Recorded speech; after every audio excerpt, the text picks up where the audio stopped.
Welcome to Rip It Up, the Renovations podcast. I'm Jenny. I'm Kate, and between us we've renovated a lot of houses and it hasn't scared us off. In fact, we loved it so much that we can't stop talking about it.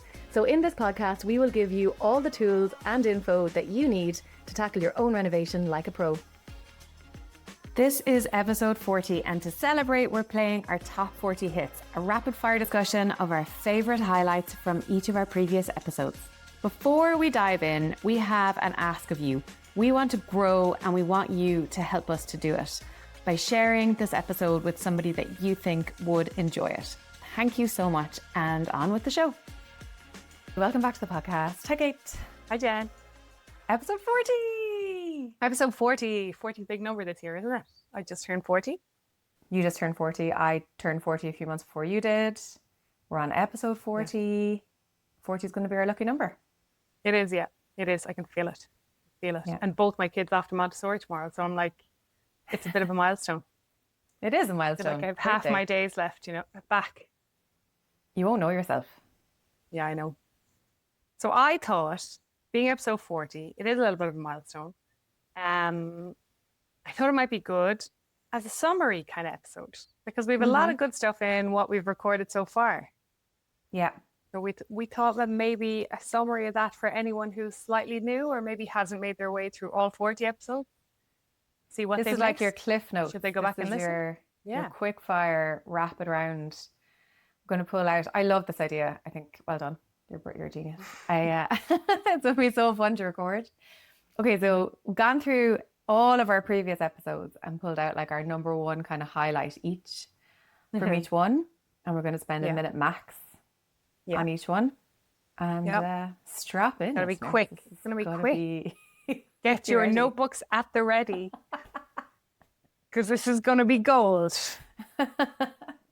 Absolute chock-a-block. Free gold. Free gold. Yeah. Okay, so number one, you're going to start? Will I kick off? I'm going to kick off. The first episode we did was our little intros about finding a house. Yeah. Remember when we were talking about our like house search journey, and my biggest takeaway from that, and still to this day, and if I write a book, it's going to be the title of my book is Buy the House and Nobody Wants. I think you get the best value for money. I think you get the best locations when you're trying to buy somewhere that's kind of, highly sought after. And sometimes I think the prettying up that people do of houses is actually worse in the grand scheme, because they tamper with the structure a little bit, especially in old homes. If they've seen lots of bits of work throughout the years, chances are they've wrecked the overall kind of structure and you're going to be doing more works. Whereas I actually think my first house was completely derelict. It was derelict, nothing was done. So I always say, buy the house that no one wants, you'll get the best value. Now, this is not for the faint-hearted. This advice is not for the faint-hearted.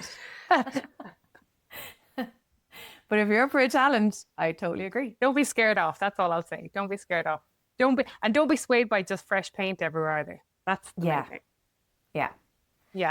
Okay, episode number 2 and 3 were kitchens, so let's do one each. Okay, so episode 2, number 2 for kitchens. My absolute favorite piece of advice, and I think this is even more true these days because there's so many I actually think it'd be such a fun exercise to redesign the kitchen. Anyway, sorry. My number one piece of advice for kitchens is no overhead cabinets. Floor to ceiling, cupboards, yes. Overhead cabinets with opening doors on top of your countertop, no. And I just think it would be so much fun to redesign the kitchen for a modern kitchen, because if you're somebody who loves using the oven, that's great. If you aren't, or if you don't cook that much, I think like modern appliances, we just did an episode on kitchen gadgets. Modern appliances are off the charts. We have a mutual friend who was singing the praises of the Thermomix to me recently, and I went down such a rabbit hole on the Thermomix. Like, it does everything for you. And air fryers, and it just, I don't know, I think there's so many cool things out there that you could completely redo a kitchen now, and overhead cabinets are just not necessary. Hit your head and die. I think that was your one-liner from the episode. There's people out there who will leave that cabinet door open, and that's a death trap. Episode 3 was also kitchens, part 2 kitchens. And my takeaway from that was keep your island free. If you can at all, keep your island free. So don't put a sink on it, don't put a hob in it. Obviously, that's if you have the luxury of space. If you have to, you have to. I would probably put the hob on it before I put the sink on it, because the sink always has stuff in it or beside it, or it's a bit messy. But generally speaking, if you have an island, I would try and keep it clear if you can. Yeah. That was my Good takeaway advice. from that episode. That is good advice. Yeah. Okay, episode 4 was about furniture. Now, Yeah. I'm being a bit specific here to my home and other people who live in really tiny homes and are spatially challenged, I would say. Try to think about multifunctional furniture as much as you possibly can. So this is storage ottomans, for example. This is benches that have storage underneath. This is Murphy beds, which is, I just think they're the best thing ever, with desks on the back of them. So if you've got a home office that you need to convert into a spare room every now and then, I think a Murphy bed with a hinged desk in the back is the way forward. I think anywhere you can, I just love furniture that has a dual purpose. Yeah, I agree. Storage ottomans, so you can move around, it can double up as a chair, changes shades either side of the sofa. Yeah, I'm totally sold. Yeah. Number 5, the renovation process. I actually love this episode. It's very technical. It was probably one of our first quite technical episodes. Yeah. It's just about the building process and renovation process in general. And I think my key takeaway from that, if you haven't listened to it and you're about to go through renovation, go back and listen to it, because you'll get a bit of that kind of technical terminology and all that. But my kind of key takeaway is understand what like first and second fix means. What does that actually mean in the renovation process? And what do you as the homeowner or renovator need to have picked for the builder or trades or whatever by those times? Yeah. So that, I think that's just so important. I think if you're a new listener or you've only recently started listening and you haven't gone through the whole back catalogue, I would go for episode 5 as the first thing to listen to if you're about to embark on renovation. It's so important to understand those timelines and what's needed from you when. And just the terms, like just the terminology in general can be quite confusing if you've never done a renovation before. And they kind of, trades and builders or whatever, just tend to throw it out a lot. And just even, you know, I suppose familiarizing yourself with those and that timeline and that kind of order of events before you go into a renovation will make you feel a lot more confident. Personally. Yeah. That's what I think. Yeah. Oh, episode 6, one of your favorites, lighting. Yeah, my favorite topic is lighting, because I think lighting is one of the most important things that you can do to totally transform your home, and it doesn't have to be expensive. So I detest overhead lighting. I just don't like it. There are a couple of places in your home. So I'm seeing a pattern. No overhead lighting. No overhead anything. Just never approach Jen from above. So I would. It takes me by surprise. I don't like it. It's dangerous. I will do a caveat. I do love really dramatic chandeliers. I have these friends who renovated a home recently, and they have the most stunning pink chandelier in their home. So there is a place, like if anyone's watching this on YouTube, you'll see I have the Umage feather EOS pendant hanging. So I think there is a space for pendants, for kind of, you know, drop down lighting. I think ultimately what I really hate though is just over reliance on too many spotlights. And that has been a feature in too many Irish houses over the past few years, and it's unnecessary. So there are a few places where you have to have overhead task lighting, overhead spotlights. In your kitchen, you have to have a few because you just need that task lighting. In your bathroom, it can be helpful. And maybe in a work area, like in a desk or something, I will concede that you do need overhead lighting. Always put them on a dimmer. And I don't think you need them anywhere else in the rest of your house. Just get rid of them. Stop putting them in everywhere, builders. Just stop it. I know, Looks like a runway. Hate it. A runway is exactly what we called it, I think, in that episode. A runway. Yeah. The less is better. So on to episode 7, paint colors.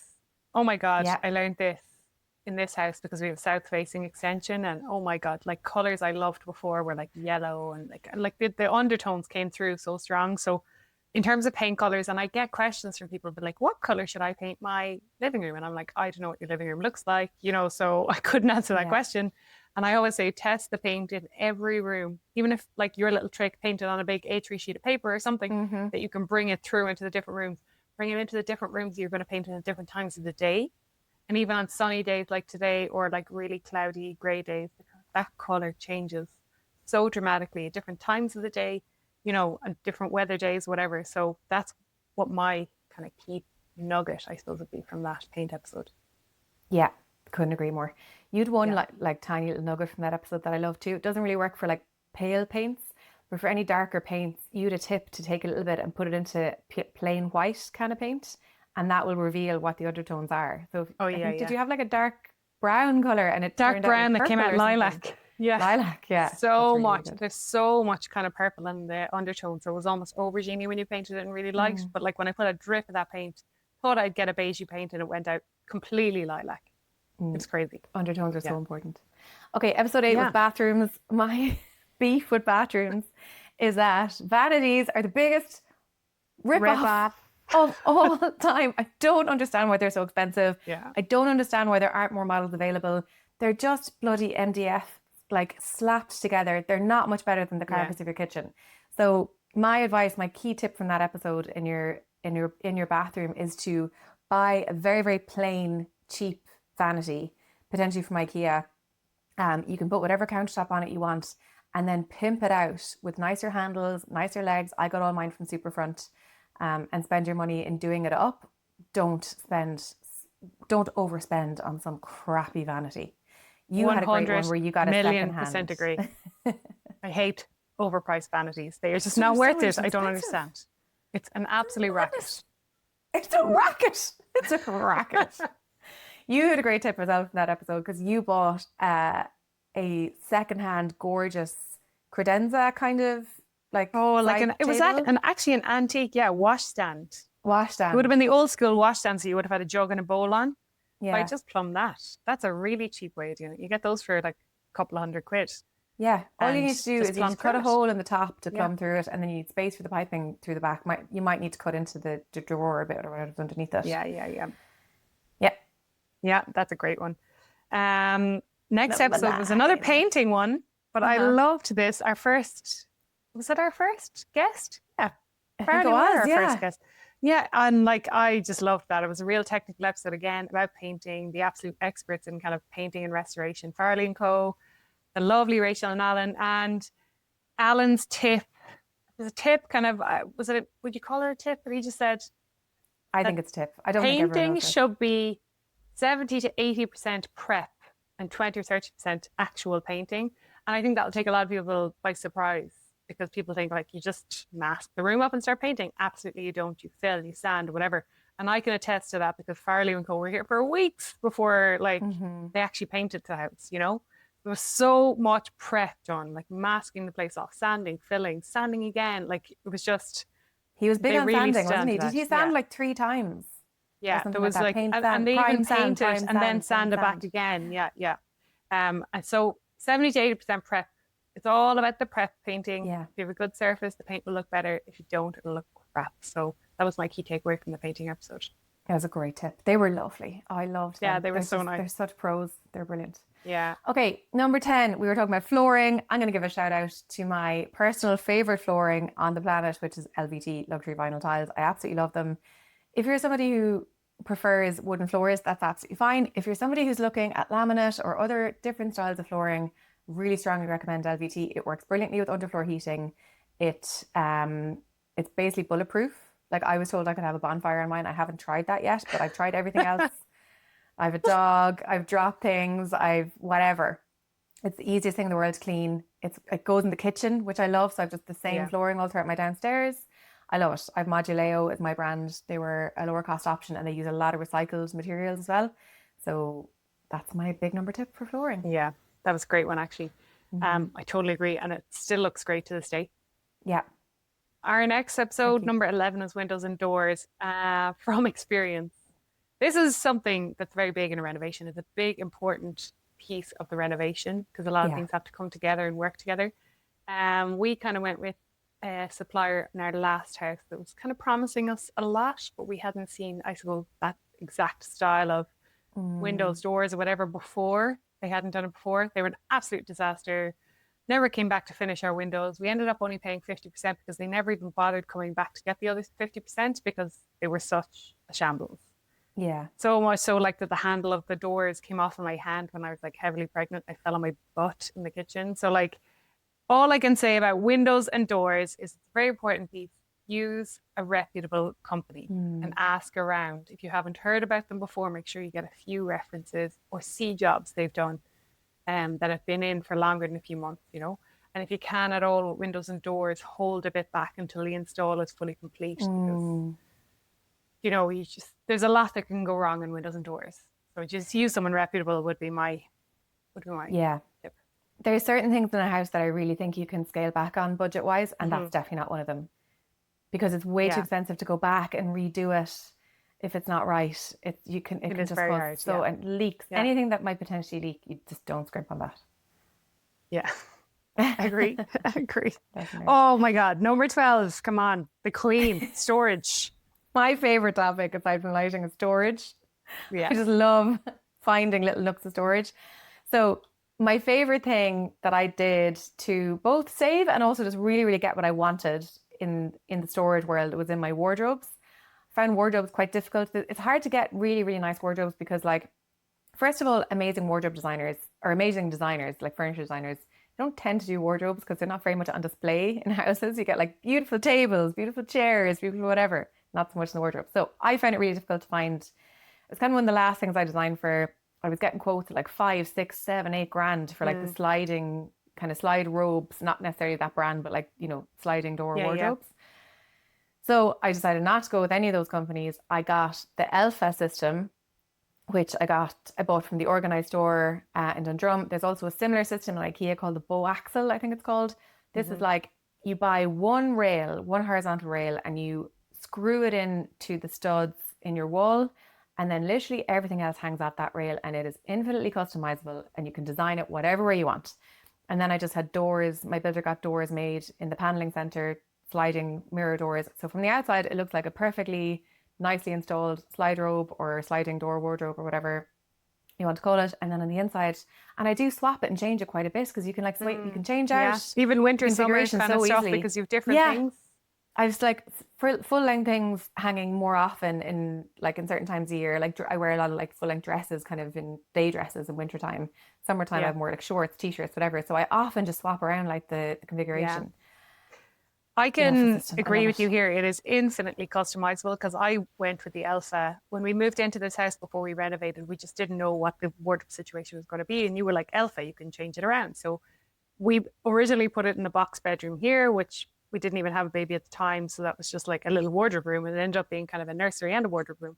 But we took all that down before we renovated. I put it all up into the attic, stacked it to the side. You can disassemble the whole Alpha like system. It's just literally like hooks you take off. it with you to your new house even. Put it all to the side in the attic, and when we moved back in here, hung the rail again in the master bedroom in this kind of funny nook we have where the original wall meets the extension, and I just relaid it out in a totally different configuration, and it works in the space perfectly. I bought one additional longer vertical bar just because I didn't have that based on the layout I had in the other room, but I have that in now, and we've literally taken up the whole weird shaped space like perfectly. It's brilliant. I love it. Yeah. And thanks to the Organised store, actually, because they gave me a little kind of rejig drawing. Yeah. They gave me a little rejig drawing. I said, look, this is my new space. This is what I have from the last time that I got the Alpha stuff from you. And Nina and Olive came back with a lovely little rejigged kind of like configuration for me. And I installed it like that. They're great. We love the Organised store in this podcast. It really is customizable. Like it's really worth it. Infinitely customizable. Yeah. So the next episode was layouts. And I think we both probably agreed that everyone, if you're doing any kind of interior design or kind of layouts, you should have the book, The Interior Design Handbook by Frida Ronstadt. Like, it's just a Bible. It's the Bible. And like anything in terms never far from my reach. Like but it's just such a good reference book. The sizes of rugs, like the height of lighting, like what kind of space you should have for circulation or tables and chairs and beds, whatever. Like, it has everything in it. So once you're talking about layouts, like we talked about different kind of software tools and whatever you use, but just as a reference guide, I think that book, The Interior Design Handbook, is gold. Absolutely It's brilliant. It's dog ears. Mine is, it's so good. I keep going back to it all the time. I always find what I'm looking for in there. It's brilliant. Really recommend that. Yeah. Okay. Episode 14, we spoke about gardens, and my tip for a garden was that if you plan it really well, it can actually, this is again probably even better for small homeowners, but if you plan it really well, it can be turned into an extra room in your house.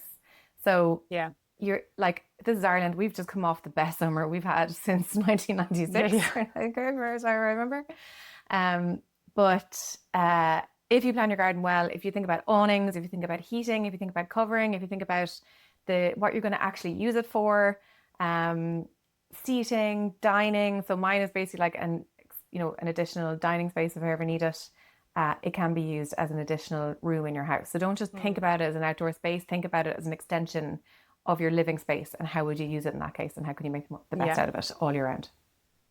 And I love the way you've kind of designed your glazing around it, like that they can open back. So it's the circulation is like, it really is part of the house then. And you can slide back those doors, you know? Yeah. But I love that. I really agree with that. It can be an extra room, especially in the summertime.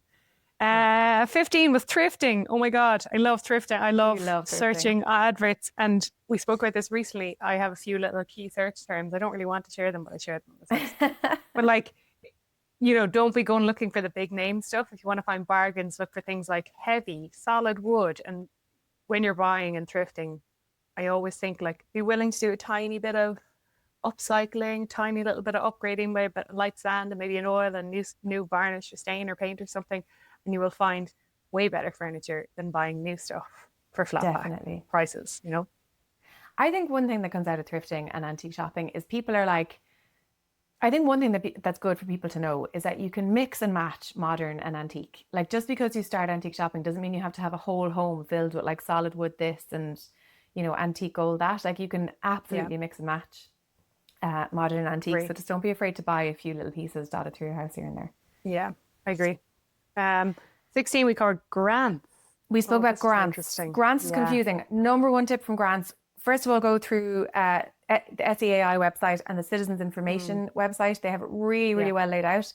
The number one tip is any grant you're going for, go through the grant process before you start doing any of the work, before you engage any contractors. If you're intending to apply for a grant, you cannot avail of it if you've started the work before applying for the grant. And there could be a whole bunch of conditions in it that might disqualify you. So just make sure that you really understand the process, that you've applied, that you've gotten things approved, that you're working with a registered contractor, because if you're relying on getting a grant, you could be really badly disappointed.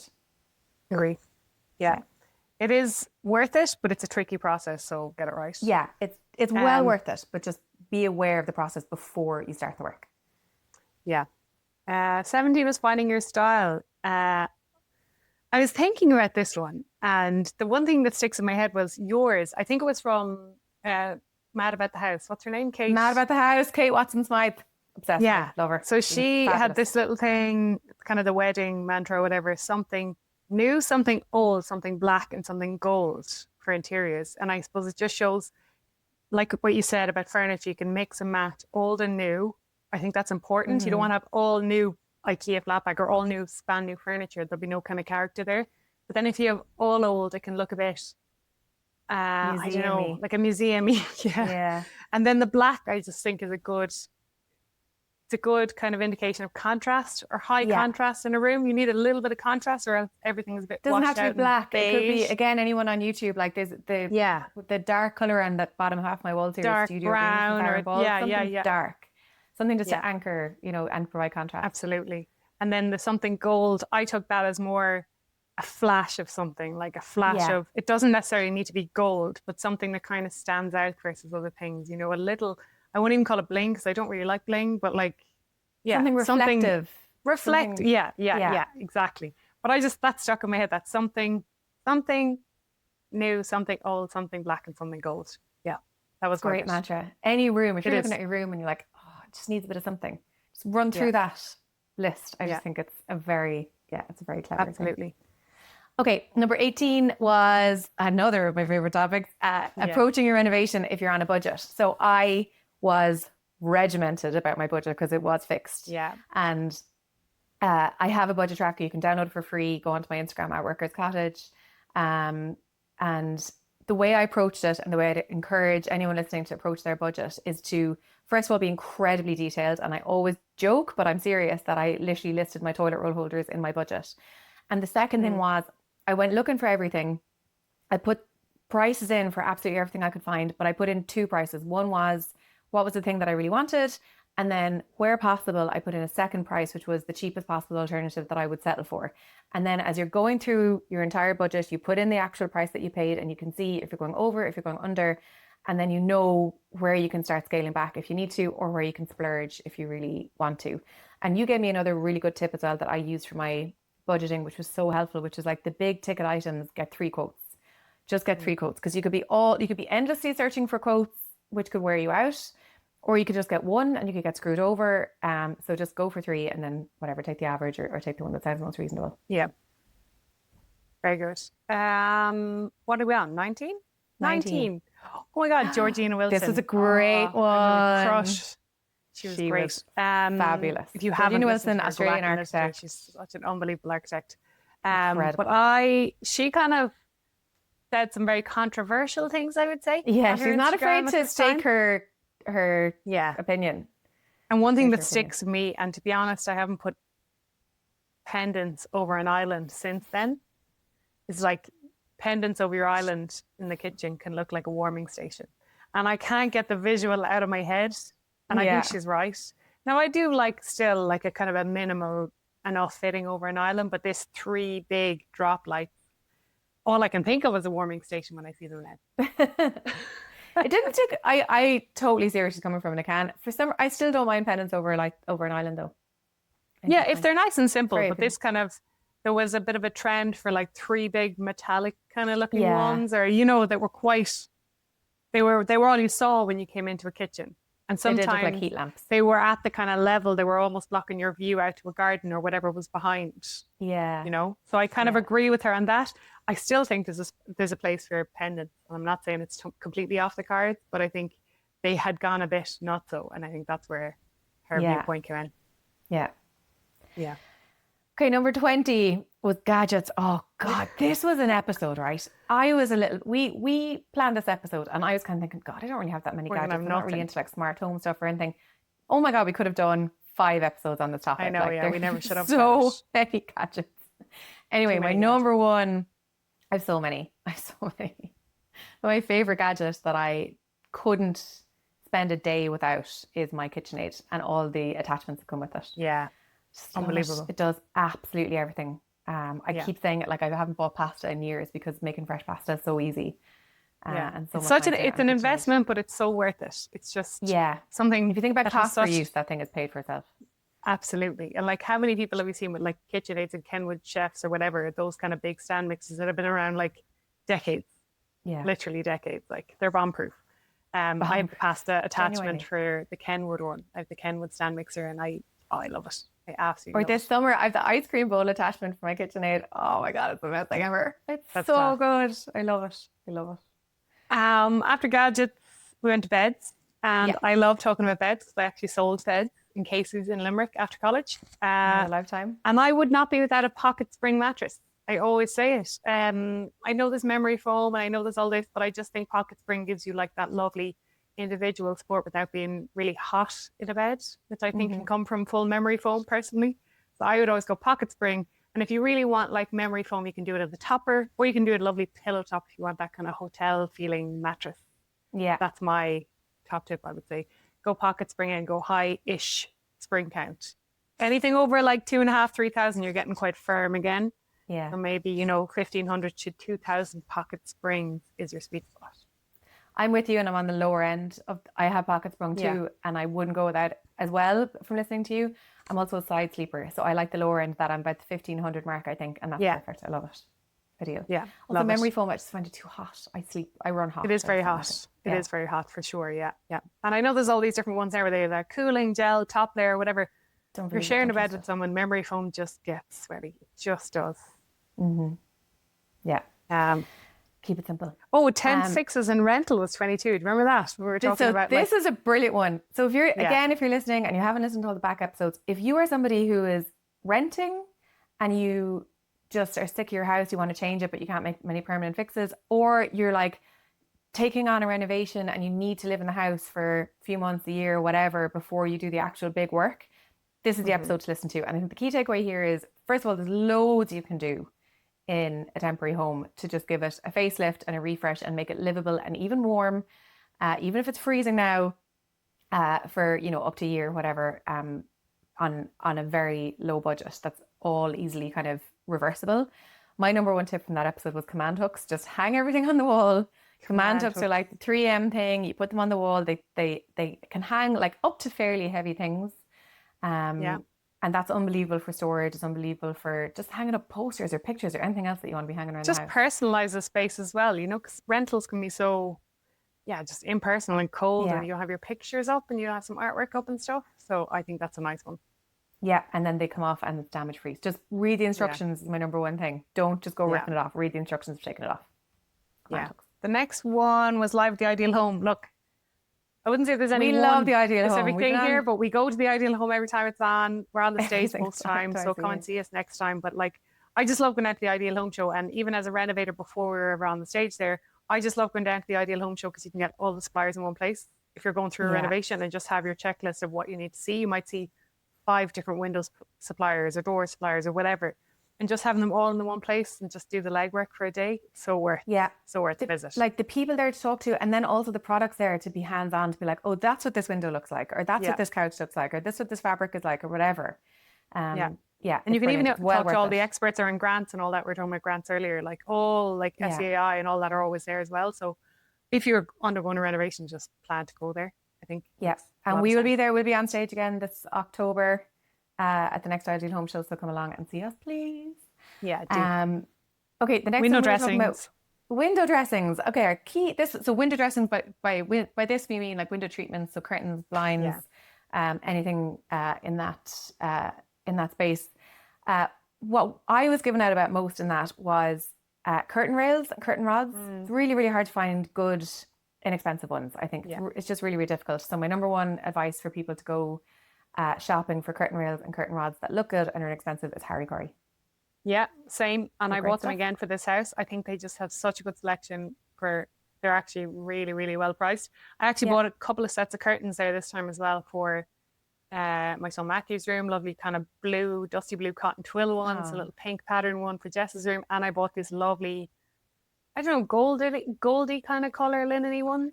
Beautiful. I bought 3 different pack curtains and all the rails there this time as well. Yeah, I would second that. Yeah, it's the rails. That recommendation. Another one, another great recommendation from that episode was for fabric to go to the fabric outlet. If you're open to making your own curtains, go to the fabric outlet down in County Kildare. I think are they in Cork as well? I think they have one in Cork. I've never been to the Cork one though. A little bit ahead of time here, but this was an Xmas like decorations one, Christmas decorating. Yeah. I just said, and this goes for a lot of stuff, not just Christmas decorations, spray paint old baubles. New lease of life. Everyone went off the sparkly baubles a few years ago and everyone wanted matte baubles. Just spray paint them. A thing of spray paint costs you €7. Spend a half an hour, hang them up in the garden, you spray them all, and now you have a whole new set of decorations. I still have mine spray painted from like 4 or 5 years ago. And yours are very like, if you go for a certain colour, or if like, you know, so I'm the opposite. With Christmas, I like an explosion of colour. I want to look like Santa threw up in my living room. I like white tinsel. I want colour delights. Like, I just don't care about it being like aesthetic. But if you're somebody who does like a certain aesthetic and maybe like, you know, want to stick to a certain colour palette and have things a bit more refined for Christmas, then that's the way to go. And then you can stick to your colour palette as much as you want. Yeah, but don't go throwing out all your baubles. Just spray paint them. Don't throw them all out. The next episode was also about Christmas. We did a gift guide. It was episode 26. So if you're thinking about present buying and a gift guide for Christmas, you can go back and listen to that episode if you want to really get ahead of things. But also I think a lot of the stuff we were talking about there stands for like housewarming gifts and everything. Yeah, any present. We were just kind of home focused presents, weren't they? Yeah, I think my favorite present that I had said to give somebody, and this is again more true of somebody in a really small home that's like spatially challenged, is this nesting bowl thing that my aunt got me from Joseph. I love Joseph. I think they're one of the best brands out there. But they have this brilliant, I think I've like 7 bowls in one. So it's like measuring spoons, a sieve, a colander, a mixing bowl, a whole bunch of other stuff. And they all nest into each other. So they just take up like the same space as one big bowl. They're fantastic. Amazing. Great present. Next episode 27, also my favorite as well. My favorite guest, Grania Gillette. I think she is just inspirational. If you don't follow her, like most people don't follow her anyway, but she's really inspirational. Like how she got into her renovation and into the thick of things and just like dug in. She did her floor insulation, for God's sake. She just really did anything. But what I really love about her page is it's such a truthful account of renovation. Sometimes I think these home renovation accounts are like this the before, this the after. Like I did my whole house in a weekend. Like that's a lie. You In didn't. dungarees, Like, and I still look really cute. You're like, oh, and that hell, wasn't get out that of here. easy. Like whereas I think Rona shows you like warts and all, like what was hard, what worked well, what didn't. I just really love that approach and that honest kind of approach. But I find her account generally just really inspirational. And like I think she shows like, you know, things don't always go your way in a renovation, but she always finds a solution, which I love. Yeah, she's brilliant. She's brilliant. If you're not following her, go and follow her, Grania Gillette. I loved as well. She did her piece of advice was just like, just try it. Just try something. Just give it a go. Her attitude was just, I thought that was Just give it a go. brilliant. Yeah. Yeah, she was. Okay, number 28 was all about renovation mistakes. What are the biggest mistakes that we see people making, that we've made ourselves, that, you know, you, listener, if you're about to embark on a renovation, should avoid. So definitely go back and listen to that one because there's lots in there. And the main one was not budgeting properly and not budgeting accurately. And I know we already have a budgeting episode, but budgeting does two things for you. One, it just makes sure that you don't overspend. And two, it gives you a plan. So you know what you want, you know when you want it. And that means that things will come together from a design perspective a bit more seamlessly and also from a timeline perspective a bit more seamlessly. So you know what tiles you want, you know what the order timeline for those is going to be. Same for your kitchen, same for your furniture, whatever it might be. So a budget, and by budget I also mean plan. Just planning. It's like back to painting. It's like 70% planning and then 30% actually doing. Absolutely. Yeah. Oh, 29. This is your crush. Oh, if I the gaff goddess, Laura DeBarra. She like that was an absolute like howl a minute. Like she is hilarious. I go back and listen to that episode pretty frequently. She is the gaff goddess. So but like much. the one thing that always sticks with me with her, just even when I follow her on Instagram, is buying kind of considerately for your home, not just willy-nilly buying stuff. And then whenever she has, she really takes care of. And I think that's through her clothes and everything, but also, you know, maintaining homes and the way she teaches you in like the Gaff Goddess book to like silicone your shower, which you're going to do for us soon. That we're doing a live episode. I'm all ready to go at the silicone of the gun. Yeah, it's happening. But that was my kind of takeaway: buying considerately and then just taking care of what you have, maintaining kind of your home, and that maintenance piece then makes things last so much longer. Yeah, I'm going to come out and say it's my favorite episode. I just loved it. Oh, I loved it. It was such a good episode. Such a good episode. Okay, episode 30, we were talking about heating. And I think one thing to really think about with heating is, number one, the world's getting a bit hotter. So also think about cooling. If you're just embarking on a renovation and you're planning out your heating system, think about insulation is the number one thing that's going to really help the most with your heating. Whatever system you get, it's a little bit irrelevant if you don't have the right insulation. So insulation is really important both for heating and for cooling, because things are getting hotter. And then also think, is it right? Do you need to implement some kind of a cooling system as well? And that could be a reverse heat pump. So a lot of the modern heat pumps are also now cooling systems or one of those vents that go in the walls. Just something to think about. Yeah, very good. Utility design. This is actually pretty timely because I was tidying up my utility yesterday. And I think a utility does not have to be very big to pack a punch. Yeah. You can fit a hell of a lot in the utility. Like our utility is literally the width of our two appliances, the washer dryer, side by side. We could have stacked them, but I thought if I put them side by side on the floor, then I had space for hanging in shelves above. So I just put in some long shelves above them, a countertop on top of them. And then on one side, I have one of the fold down drying racks and a dehumidifier in there. So like, I just feel like there's so much space in there. It's only 1,300 millimeters by probably the same depth as well. And like, there's just loads of space. Like it fits everything. It fits everything I need. Like my Hoover's in there with the dock for the charging and all that. Like my sweeping brushes. I have two big long shelves with all my cleaning stuff. It's actually the plant room as well. So we're just going to have to put a panel in front of all that stuff. But like, you don't need a lot to have kind of clever utility design. Just like lean on gadgets, you know, as in hook things up and get stuff hooks up on walls. Floor. Hooks on walls are crazy. Yeah. Like, I mean, utilities, they don't have to be pretty, but they have to be functional. So like, you know, lean into all the gadgets and all the folding things, I would say. Yeah, I think that's a great one. Okay, episode 32, we were back on stage at the Ideal Home Show, and there was a huge amount of nuggets. It was Jo Linehan was interviewing us, and I just love Jo. I think she's absolutely fantastic. But one of the main things that we were talking about on stage, there was loads, was about planning your home. And we talk about this in every episode, but it was about approaching your home by thinking about how do you use it first, and then thinking about the design.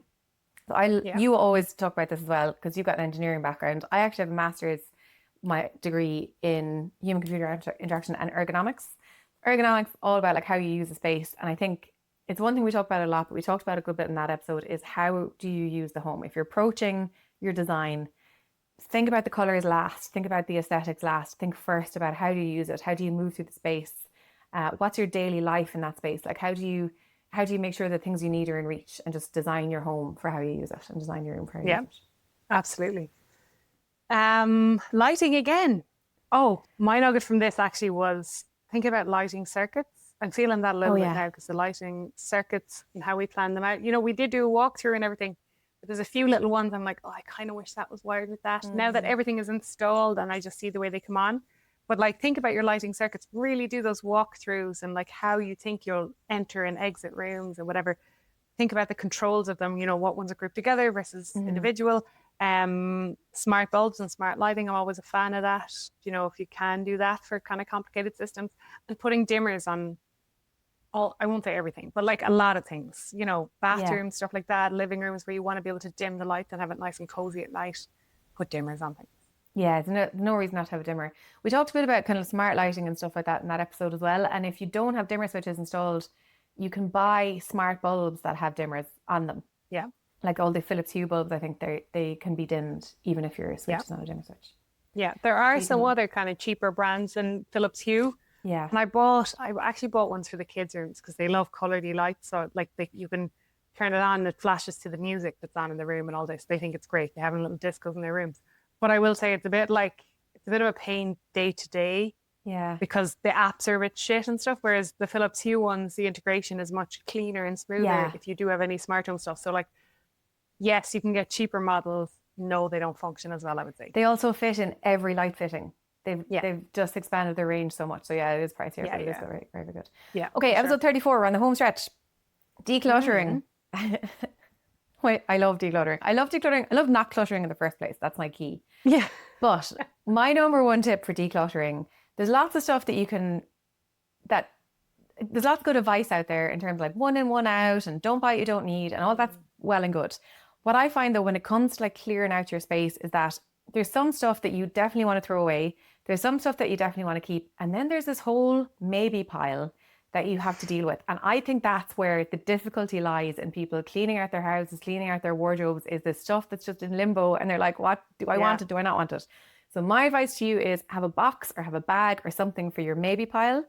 Put it away for a while, like put it into storage. Don't throw it out, but put it away. And if you go back and you get something out of that box, or you get something, a piece of clothing or whatever out of that bag within the next few months, then you can put that back into your regular rotation. That's fine. And then after a few months, get rid of it if you're not using it. I have employed this because I'm a bit too ruthless when I'm doing clear out sometimes. And I've thrown stuff out at the wrong times of the month that I then regret it later. So I am using this limbo pile now. I have this kind of clear box. It's a taxing job to declutter. It really is, because it's a lot of decisions and everyone gets decision fatigue. So throw stuff in the maybe pile. Yeah, for sure. The next one was our episode with the Interior Podcast, Tanya Newfield-Flanagan. And one of the things that came out of that, and I think we all agreed it was a pretty smart one, was one of my clients that you know as well actually has a room that they call the Evolution Room. So it's kind of like a playroom now, but they're not sure what it'll be in a few years. So it was about designing that kind of, and a lot of families have this room, right? Their kids are small now and they need a lot of toy storage. A couple of years later, they'll probably just all have a tablet. Like they won't have all this toy storage. So what does that room become then? Does it become a den room? And I suppose it's important to design these rooms that they're going to evolve with your family. So not doing too much expensive built-ins that are going to be redundant in a few years, or designing it that like you have TV points if you do want to put a TV in, or you do want lighting if you're going to put in a bar and it's going to be an adult room. So just thinking about that room, that evolution room in your house. Yeah. If you have a kind of changing family or growing family. That was a brilliant tip. Brilliant tip. And there's lots of good tips in that episode as well. Episode 36 was, should you project manage your own renovation? And this is where we went through like what different experts are available, from your architect to your interior designer to your QS to your contractor to whatever it might be. And there's a lot of reasons why employing somebody who is going to oversee the execution of the contract and check. Obviously, you have to get people to sign things off at different times, but somebody who's going to be that central point of a project manager is so important. So it can save you time and money. I think I got quite a few messages after that episode being like, okay, so I shouldn't project manage my own renovation is what I've decided after listening to you. And that is a very reasonable outcome. But it's just going through like who does what? Who is the owner then? Like who is the kind of, who manages the contract and who signs off on different stages of the contract, and how does that actually work, and what's worth it? And who has what? Do you watch, did you ever watch Clarkson's Farm? No, Jeremy Clarkson. Slightly off topic, but like it's an excellent program. Really, really amazing program. But like the latest episode, he's renovating a pub, restaurant, but also like there's other stuff going on at the farm he runs. But it's just it's a real eye opener for project management and thinking you can kind of project management where all the decisions were going through him. Yeah. And was just showing like how he couldn't get anything done because every time someone came to ask him a question about one thing, another thing would spring up or whatever. So it's just like, it was a real eye opener for kind of project management in general, and being able to hand off some stuff that other people will just be more efficient at anyway, but just deciding not to do everything. And yeah, I think paying experts in some instances will save you time and money and heartache. Yeah. Totally agree. Yeah. The snag list, still working through mine. The snag list, we shared a snag list kind of checklist after that episode as well on our early bird list. But yeah, that's a good one to break down, just kind of by trade, by room, whatever, and just working through your renovation after you've moved in for all those little snags that need to be completed. Yeah. And then we did episode 38 was like an evolution of that snag list, which was some things are just not reasonable for someone to come back and fix, or it might be like after or they just won't come back. Well, yeah, they might. More often they just won't bother. But sometimes it could just be a little crack, or it's like a year later or something. There's loads of things like that come with owning a house that you can just fix yourself. So my number one tip is that it's actually not that hard to re-silicone your bathroom. And we keep threatening this. I promise, but before Christmas, we will do a live episode where I re-silicone my bathtub and we'll do it. There's actually one great tip as well. I was talking about this on News Talk one day, and a listener texted in with a brilliant tip, which is so true, which is if you're doing a bathtub as opposed to maybe just a shower tray, fill it fully and then silicone it, because you'd be surprised how much weight a full bath can hold, and it can just sink a tiny little bit, and you just want to make sure that you don't go through the whole process of siliconing and then only to have it and it pulls away. When it pulls away. Yeah, exactly. That's a very smart one. And I actually put my money where my mouth is as well. You said you were going to silicone, and I said I'd hang shelves. And being totally honest, I always just got my husband to hang shelves. Like I know how to do it, and I've observed him doing it like tens of times. And I was like, do you know what? No, I wanted to hang all the bookshelves back in my kids' room. And I was like, I'm just going to do it. I'm just going to do it. I'm going to get the roll plugs out. I'm going to get the drill. I'm going to get the screwdriver. And I did it. And I hung like, I don't know, 6 shelves since. Yeah. Heavy enough shelves. So I'm proud of myself. So now done. I haven't asked him to hang a shelf in the last month or two. Well done. It's not easy. Yeah. And then, oh my God, we're up to date. We're nearly up to date. The latest and greatest appliances. So my 39. Yeah. So the last one before this episode was latest and greatest appliance. And I'm going to say something that I used just last night. And we talked about kitchen appliances, and I cooked steak last night, and I used my Bora hob. Oh, and you know, like steak is the smelliest, smokiest thing you can pretty much cook in your house, I would say. Yeah. And oh God, I miss my Bora hob. I love my Bora there hob. was no smell of steak in my house, and I was like, you know, really hot pan. I actually took a video of it. I might share it on my Instagram, because it was like you could see it sucking the kind of smoky air into the extractor, which the Bora extractor It's so satisfying. It's so I mean, satisfying. if I had to pick one appliance that I would absolutely splurge on again and again, it's that. Yeah. Now, you have a lot of really cool appliances in your new kitchen. So anyone who's kitchen shopping, and go back and listen to that previous episode, episode 39. The jury's out of the cooker tap. We'll report back. Yeah. I'm still assessing. Yeah. Okay, then I've got a surprise question for you. So this is episode 40, and we've done the last 39 episodes. What is your favorite tip from this episode of all the things that we've just gone through there? What is your number one favorite tip? Oh my God, there's so much gold in that now. That is gold. That is solid gold. There's a lot there now. And if I was to pick one, oh my God, I love painting, right? And I do a lot of painting. And I just think people being aware that painting is 80% prep is really important. Yeah. I do actually think, I totally agree it's true for painting. I think it actually applies to a lot of DIY stuff as well. Yeah, yeah. Like the more effort you put into prep and planning and just knowing the steps ahead and being ready, then it's just really easy when you go to do it. Most things, baking, cooking, do you know? Read the recipe first, having have everything things laid organized out, mise en place. Yeah, portioned out. Yeah, I just think it's like words to live by. Painting is something a lot of DIYers take their hand to, I think, or think they can take their hand to, and when you skip that prep, you just get a shit finish. Yeah, you know, can ruin your life. But I don't know. That was one of my favorite episodes. I just love the technical kind of side of painting, and I loved watching Farley and Co when they painted my house this time. Just like, you know, watching them going over and over and sanding, whatever. Yeah, it's cool. What about you? From all those, oh my God, there's so much there. Yeah. I would say lighting, I'd say storage. I think it's probably about the budgeting. It's because we're talking about, there's lots of stuff I love when it comes to houses. We're talking about renovation though. If you're embarking on a renovation, it is get your budget locked down, and by extension, get your plan for your renovation locked down. Yeah. If you're that sorted, guys, you're sorted. Rest go on to Jen's page. Again, there, it just goes back to tracker. 70% planning, 80% planning, 20% doing. Yeah, that was actually, wow. We've gone through a lot of episodes very fast. Yeah, we've gone through a lot of episodes. A lot of good info there. And if the penny dropped with any of you on any of those episodes in particular, go back and listen to the full episode. I'm sure you'll get more. Definitely. Yeah. And we'll be back again in 2 weeks with episode 41. Yeah. Bye. Thank you, everyone. Bye. If you found that episode useful, please do us a huge favour by giving us a like and a few stars, and especially click that subscribe button. Thank you.